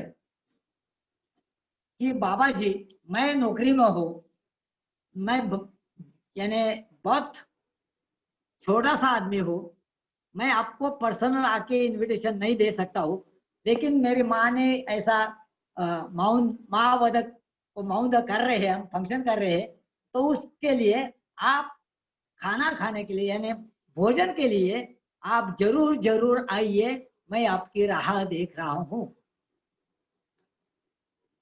तो ये पत्र वहां गया शिरडी में। तब अपने माधवराव और वो शरण, साई शरण करके कोई तो संत थे, साई बाबा, शरणानंद स्वामी जी, शरणानंद स्वामी जी, शरणानंद स्वामी, शरणानंद स्वामी, ये दोनों थे सामने, बाबा के सामने। ये जब पढ़ा करते थे ना, पढ़ते थे खत जो आया, बाबा को भेजा था वो, तो पढ़ते थे। तभी बाबा ने वो सुन लिया। अब बोले क्या रे, बोलते ठीक है, बोले उसको बोल दे मैं आऊंगा और मेरे साथ 2 बच्चे होंगे। तो फिर श्यामा ने उनको, मेरे दादाजी को खत भेज दिया कि बाबा जी ने हाँ कर दिया है और वो वहां आने वाले हैं। तो बात खत्म।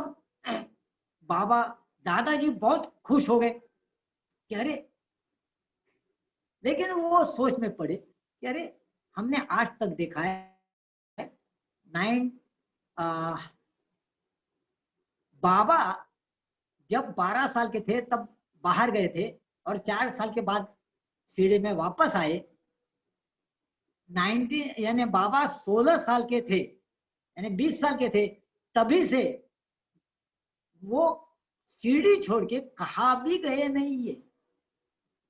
रहा था और दूसरा एक गांव है, नीम गांव, वहां जाते थे, निमगांव, हाँ बराबर है, निमगांव। तो वो दोनों जगह जाते थे सिर्फ, उसके बाद उसके बाहर कहा भी गए नहीं। तो बाबा ने तो पत्र लिखा है कि मैं आ जाऊंगा, उनका तो आश्वासन है, तो आने वाले हैं। तो उन्होंने सोचा कि किस तो रूप में लेके आ जाएंगे, कोई रूप लेके। तो बोले ठीक है भाई, वैसा आएंगे तो भी खाना खा के जाएंगे। तो अच्छा लगा उनको, गुरु आके खाना खा के जा रहा है। तो वो उनकी राह देख रहे थे। अभी आपको मालूम है वो कथा साई चरित्र में है। तो जब वो कथा यानी बाबा जी का उस दिन जो तिथि निश्चित किया था, उसके पहले 4 महीने एक गाय को पालने वाला और गाय को चारा खिलाने वाला एक आदमी आया था, ऐसा ही बंगाली साधु, और वो पैसा इकट्ठा करता था कि वो गाय को चारा खिलाने के लिए। तो वो डहाणू के पोस्ट ऑफिस यानी अपना रेलवे स्टेशन पे गया था, और उसने वो रेलवे स्टेशन मास्टर को बोला, भाई कुछ तो चारा खिलाना है, गाय है बहुत भूखी रहती है, तो उनको चारा खिलाने के लिए थोड़ा पैसा दे दो। तो स्टेशन मास्टर ने उसको बोला, अरे भाई तुम अंदर गांव में जाओ, डहाणू गांव में, वहाँ देव मामलेदार करके है, वो बहुत दानशूर है, वो आपके लिए कुछ ना कुछ तो सुविधा करके देंगे, आपको फंड जमा करके जरूर देंगे, और अच्छा सा खासा फंड जमा करके दे तो इतने में क्या हुआ, बाहर वो घोड़े की गाड़ी आ गई, और उधर घोड़े की गाड़ी से मामलेदार देव साहब ही बाहर पड़े। तो उसने देखा, अरे बोले तो बहुत अच्छा है, ये देव साहब ही यहाँ आ गए। तो बोले ठीक है। तो और स्टेशन मास्टर ने उनको देव साहब को बोला कि भाई ये गाय के लिए आया है, बंगाली साधु है कोई तो, और वो गाय के लिए पैसा मांगता है, तो उसका कुछ तो बात है, तो आप सुन लो जरा। तो बोले ठीक है। फिर दादाजी और वो जो साधु है वो दोनों बाहर जाके वो पेटी पे बैठ गए, और वो पेटी पे बैठ के जाके उन्होंने बात की। वो साधु ने, बंगाली साधु ने उनको पूछा, बोला कि भाई ऐसे गाय है, 101 गाय है मेरे पास, तो उनको खाना खिलाने के लिए पैसा लगता है, तो मैं ऐसा ले गाय के लिए लेके आता हूँ, जो दान शुद्ध देते हैं उनके पास के बोलता हूँ मैं। तो बोले दादाजी बोले, अरे अभी हमारे गांव में एक नरोत्तम दास जी करके एक सेठ जी है, उनका कोई तो कार्य है, उसके लिए हमने अभी पैसा इकट्ठा किया है।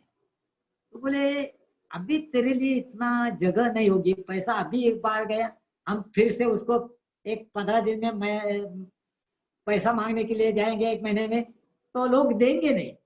इसलिए उसको बोला उन्होंने कि तुम 4 महीने के बाद आ जाइए, 4 महीने के बाद मैं तुझे पैसा इकट्ठा करके दे दूंगा। तो वो भी बोला ठीक है भाई, वो चल पड़ा। देव साहब भी जहाँ जाने का था वो चल गए, और फिर उन्होंने जो तीर्थ रखी थी वो तीर्थ थी बराबर 1 महीने की बाद की। वो पहला जो दर्शन था उसके बाद 1 महीने के बाद वो तीर्थ थी, और वो राह देख रहे थे बाबा आने की।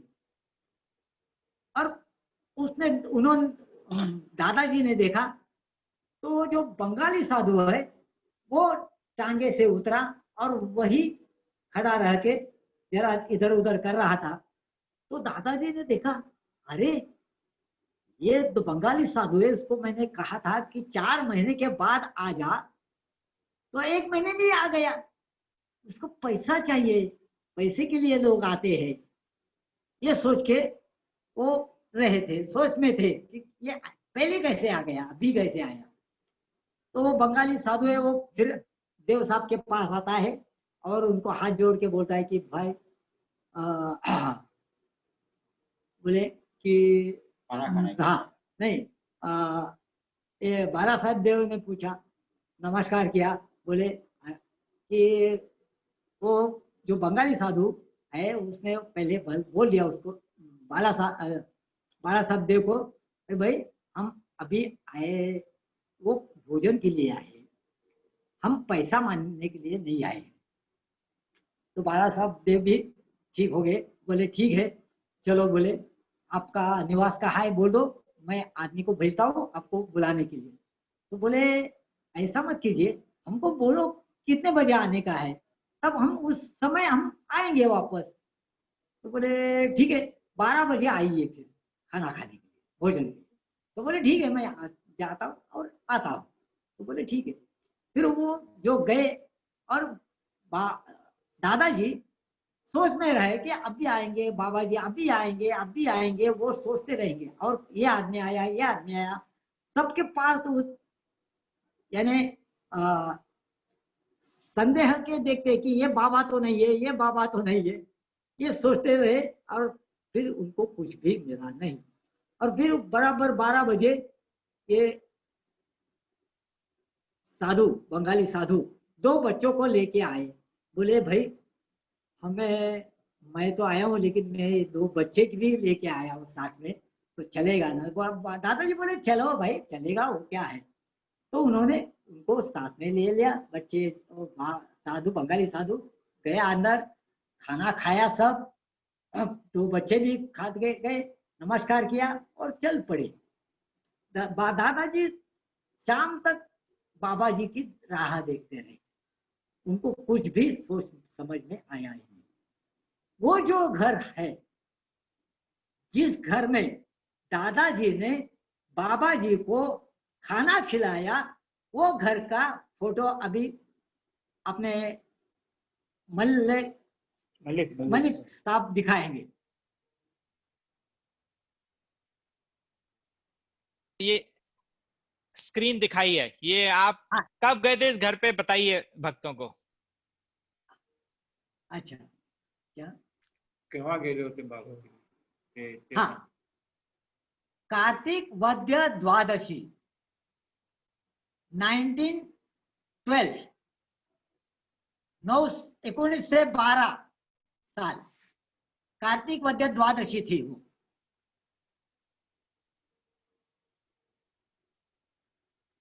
और ये घर जो है ये हाँ। आपने फाइंड आउट किया कितने हाँ। साल पहले आप धानु में एक घर गए थे, और यहाँ पर साइंस स्पर्श भी लिखा हुआ है, मैं देख सकता हूँ, राइट? वो सबको दिखाइए पहले, मैं बाद में बताता हूँ उनको। नहीं, दिखा रहा हूँ, सबको दिखा दिखा। रहा है, ठीक है। हाँ, दिखा रहे मुझे हैं, देख रहा, देख मिलता है, ठीक है। साइंस पर से लिखा हुआ है क्या ऊपर? लिखा हुआ है। हाँ, ठीक है। और वो जो बुढ़िया है बैठी है पलंग पे, बूढ़ी हाँ, माँ किधर है? वो भी दिख रही है आपके फोन पे, हाँ, छोटी दिख हाँ, रही है, ये हाँ, ऊपर बिल्कुल इधर। टॉप राइट पे। हाँ, बराबर, टॉप में ये जो जगह है, उसके राइट हैंड साइड को उधर से एंट्री है, और उधर से वो जो बेड है वो सामने है, एंट्री के सामने। और उसके लेफ्ट में वो खाना खाने को बैठे थे, 3 लोग थे, बंगाली साधु और उसके 2 बच्चे। उधर बैठ के उन्होंने खाना खाया। ये जगह देख लीजिए, उस टाइम की जगह है। उसका नाम साई स्मृति करके है। अभी वो डेवलपमेंट हो गया, वो नया हो गया है, अभी नहीं मिलेगा, ये फोटो ही मिलेगी सिर्फ अभी, समझ गए? ये बिल्कुल तो वैसे ही, ये घर हाँ, बिल्कुल जहाँ पे बाबा आए थे देव साहब का, ये घर बिल्कुल वैसे ही था, हाँ, वैसे ही ये है बिल्कुल। एंट्री है, देखो लेफ्ट में एंट्री है, देखो ये हाँ हाँ, घर का एंट्री है ये। जहाँ बाबा की हाँ, फोटो है ऊपर दरवाजे के ऊपर। हाँ, हाँ, हाँ, ओके। उधर से एंट्री है, और अंदर वो खाना खाने के लिए गए थे। आप कौन से समझ? सन में, आप कौन से ईयर में गए थे इस घर पे? आपकी फोटो नीचे है, मैं देख सकता हूँ। हाँ, हाँ, हाँ। नहीं, मैं खुद नहीं गया हूँ वहां, अच्छा, मेरा छोटा भाई है सत्य प्रसाद देव, तो वो मेरे 2 भाई को लेके उधर गया था। मैंने उसको बोला था, मैं कल्याण में नीलेश आयरे करके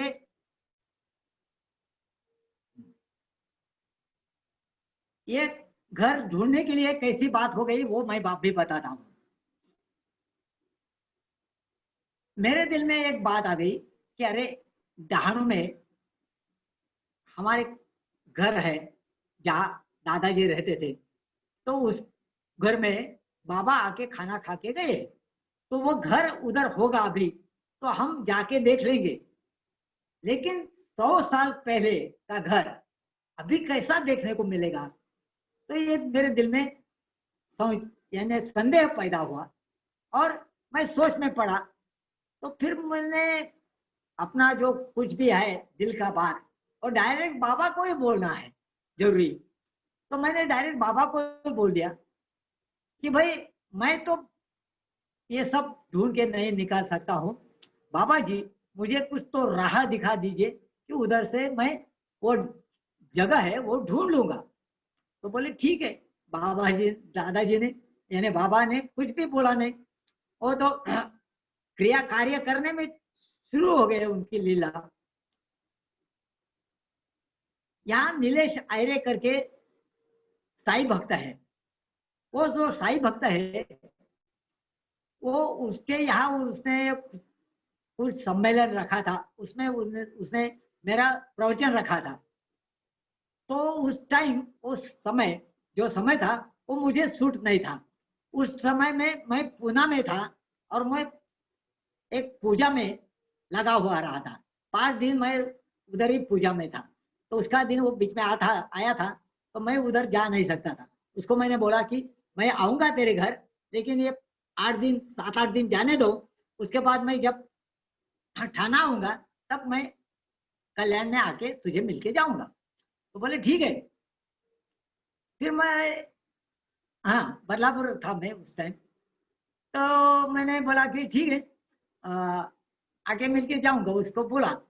तो फिर कुछ टाइम के बाद कल्याण में मेरे एक भक्त है, स्वामी भक्त, उनके यहाँ एक पूजा करनी थी, सत्य सत्य स्वामी पूजा करके है। जैसी बाबा की पूजा है, सत्य साई बाबा की पूजा, वो पाटिल था ना, उसने ये पाठ लगाया था, 13वां जो अध्याय है उसमें है। तो सत्य सत्य साई पूजा है, वैसी सत्य सत्य स्वामी पूजा कहने के लिए मैं कल्याण में गया था और मेरे पास उसका नंबर था। तो मैंने उसको नंबर लगाया और उसको बुलाया पूजा के पास पास। तो वो आ गया, पूजा का दर्शन ले लिया और मुझे लेके वो उसके घर में चला गया। उसके घर में गया तो उसके वो सब भक्त बैठे हुए थे और फिर मेरी बात निकली कि ऐसी कि मेरे दादाजी ने बाबा जी को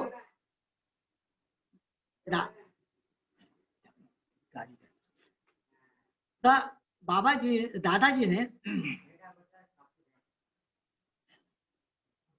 ने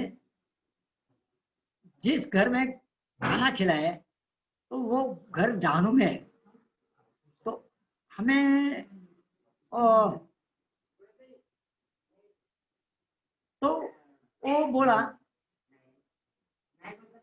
जो नीलेश आर्य है, उसका एक दूसरा भाई है, वो डानू में रहता था। तो उसने तुरंत मुझे बोल दिया कि क्या बोलते हैं आप, वो जो घर है साईं बाबा खाना खा के गए वो मेरे घर के बाजू में ही है। तो मैं एकदम खुश हो गया। मैं बोला अरे ये तो बहुत बहुत बड़ी बात है। तो बोले ठीक है। फिर मैंने मेरे भाई को ये किया, फोन किया, उसको बोल दिया, उसका नंबर दे दिया और उनको बोला कि तुम जाके देख के आइए बाबा जी का, बाबा जिस घर में आके खाना खा के गए हैं। क्योंकि मैं यहाँ आया था, बदलापुर आया था तभी उस टाइम, और बदलापुर में मैं स्वामी जी की सेवा है उसमें बिजी हूँ। यहाँ गुरु पंचायतन का मंदिर है, वहाँ गुरु पंचायतन मंदिर में ये अपने अनुसया दत्त उनका त्रैमूर्ति है, बाद में श्रीपाद श्री वल्लभ है, ऋषिव सरस्वती जी है और स्वामी समर्थ है और उनके शिष्य श्री कृष्ण सरस्वती, ये पांचों जन का मूर्ति है और 16 दत्ता अवतार उनके बाजू में है। तो इस तरह से बहुत बड़ा मंदिर है, उसकी सेवा वगैरह चलती रहती है। तो मैं यही था। तो मेरे भाई को बोला कि ऐसा ऐसा जाके आने का है। बोले ठीक है। तो वो जाके आए, तो उनको वो मिला, मेरे भाई ने उधर के फोटो वगैरह निकाले और भाई के पास ही फोटो है। तो ये वहां से उनको मिल गया, सब हमको ये पता लग गया। मैं जब भी से कोई भी मेरे दिल में बात आती है तो मैं बाबा को ही आह्वान करता हूँ, तो बाबा बराबर वो कार्य करके चले जाते हैं। और दूसरी चीज हम भक्तों को दिखाना चाहेंगे कि बोलिए। ये जो बाबा की फोटो है, ये देव हाँ साहब इसको हाँ पूछते थे। हाँ बराबर है। हाँ सही है, यही है, यही है, यही है, राइट। बराबर। ओके, आगे आगे। चलो हाँ ओके, अभी तो अब वक्त भी हो रहा है, हाँ ठीक है ना, और आई एम श्योर वहां पे भी लेट हो रहा है हर जगह। तो और आप क्या शेयर करना चाहेंगे? हम आरती भी करना चाहते हैं बाबा की जब हम सत्संग के एंड में।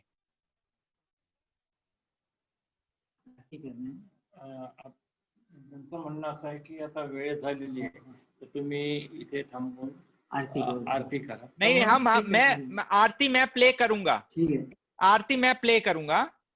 तो कुछ म्यूट हो गया सचिन जी, राइट? हाँ, तो देव साहब मैं ये कहना चाहूंगा कि मैं और भक्तों को मैं शेयर करना चाहूंगा कि जैसे मैंने शुरू में बोला था, देव साहब जो बदलापुर के बाहर रहते हैं, it's quite far from Mumbai, right? और मैंने आपसे 1.5 महीने पहले की थी कि ऐसे हम करते हैं, और हमने काफी एक आधा पौना घंटा फोन पे भी बात करी, हमने क्या क्या बाला साहिब देव कैसे करते थे, बट उसके बाद कुछ हुआ नहीं, क्योंकि बिकॉज ऑफ टेक्निकलिटी इश्यूज कि आपको, और जैसे और मैंने बताया कि आज सचिन जी स्पेशली गए हैं वहां, और I think all of us are getting to know lot of new information, like काफी अच्छी information जो हमें नहीं पता थी पहले बाला साहिब देव के बारे में, और आई एम श्योर और भी चीजें हैं। मैं देख नहीं सक रहा देव साहब को, हाँ आप देख सक रहा हूँ। सो आई एम श्योर और भी हैं जो हम कंटिन्यू करना चाहेंगे in the following sessions, right? So but बहुत बहुत अच्छी आप जैसे बता रहे थे, ऐसे लग रहा था कि बाबा हमें स्टोरीज बता रहे हैं कि जैसे बाला साहिब देव और वो करते थे। और बाला साहिब देव मैं बताना चाहूंगा कि दास गणु जी के साथ, दास गणु जैसे ये देव साहब मुझे माधव देव जी ने बताया कि जैसे दास गणु जी कीर्तन करते थे, वैसे बाबा के 1918 में जब बाबा ने देह छोड़ दिया, तो जो बाला साहिब देव थे वो भी कीर्तन करते थे जब शिरडी जाते थे। और वो जो कीर्तन करते थे वो सन कीर्तन करते थे। उसमें क्या थी कि वो कथाएं बताते थे, बाबा की कथाएं, लीला बताते थे, और उनमें से कुछ लीलाएं थी जैसे बापू गिर जो नाना साहिब चंद्रोकर के यहाँ ले गया, राइट? ये अभी आपने पुस्तक खोल लिया, ये पूरी पुस्तक है उस पे, जैसे देव साहब जो करते थे, राइट? दिखाइए भक्तों को, दिखाइए मराठी में, दिखाइए, ये मराठी में है, और ये संस्थान ने प्रकाशित की थी, पब्लिश करी थी, जो कि बाला साहिब देव कीर्तन करते थे। इसमें 5 कीर्तन है जो वो शिरडी में जाके करते थे, और उसको कीर्तन पंचक कहते हैं।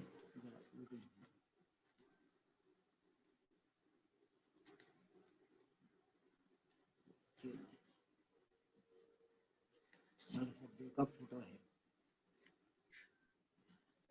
और ये बाला साहिब देव की फोटो है, राइट? हाँ, राइट, बहुत खूब, बहुत सुंदर। और you know, another thing I want to share with the devotees, that there are a lot of opportunities or for seva, right? Because during this satsang we'll get to find out these materials which are in Marathi, that we should try to translate that into different languages so that it can be socialized with the wider audiences, right? So that is, I will keep sharing with you such information so that you can, if permissible, with Baba's permission, you can volunteer to translate this stuff. So देव साहब, बहुत अच्छा लगा आपसे, आपने जो हमारे को प्रवचन दी और बाला साहिब देव के बारे में बताया। Sachin ji, a big thank you to you. अगर आप नहीं होते तो ये प्रोग्राम नहीं हो सकता। और आप नाचने, नाना साहिब नाचने थे, वो भी ऐसे ही थे, वो भी बाबा के लिए कुछ भी करते थे। और आप, ताकि हम सब भक्तों को देव साहब के मुलाकात हो सके, आप all the way 3-4 hours travel करके गए, very nice, really appreciate that. So with this I will play the aarti and then we will conclude this today's satsang.